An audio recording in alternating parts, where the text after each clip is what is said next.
Samantalahan, 3 araw bago magpasko, dinagsa ang mga mall at iba pang pamilihan na naghahabol na makapamili ngayong darating na holiday season.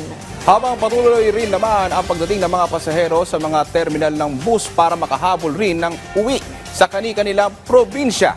Yan ang ulat ni Bien Manalo. Bago umuwi sa kanilang probinsya sa Bicol para doon ipagdiwang ang Pasko at salubungin ng bagong taon, mas pinili ni Nanay Dolores ang maagang magpunta sa mall para mamili ng pasalubong at pamasko ng kanyang 4 na anak. Ito'y para maiwasan ang matinding siksikan dahil na rin sa dagsa ng mga mamimili. Medyo po masikip na po ngayon kasi po nag-abot po nga sila sa mga pangregalo nang ibibigay sa pamilya nila. Pipila-pila na po sila para baka sila sa discounted. May mga discount po baga yung mga pamimili para makapagtipid po sila. 3 araw bago ang Pasko, dagsa na ang mga mamimili sa isang mall sa Cubao. Bukod sa mga damit, pamasko at iba pang pangregalo, abay kung wala ka pang Christmas decors at gustong humabol, makabibili ka rin yan dito. Ang presyo ng Christmas tree nagre-range sa 3,500 hanggang 2,000 pesos depende sa size. 5,000 hanggang 3,000 pesos naman ang presyo ng nutcrackers depende sa laki. Meron ding mga belen na nagkakahalaga ng 2,000 piso. Makabibili rin dito ng lighting paroles na nasa 5,000 hanggang 2,000 piso depende sa size. 2,000 piso naman ang presyo ng hanging Santa Claus. Ang Christmas balls mabibili sa halagang 700 pesos kada isang dosena depende sa disenyo.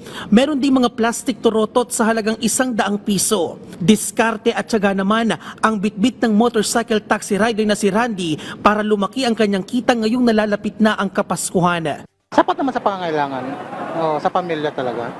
Basta tutok lang, tiyaga lang. Mahigpit naman ang ipinatutupad na seguridad sa paligid ng mall. Bukod sa mga rumorondang security guard, may mga pulis na ring nakadeploy sa lugar. Samantala, patuloy naman ang pagdating ng mga pasahero sa isang bus terminal sa Cubao, Quezon City. Nag-aalok ng biyaheng panorte ang bus terminal. Ayon sa pamunuan, umabot sa halos 3,000 ang naitalang pasahero kahapon kung saan dumagsa ang mga biyahero.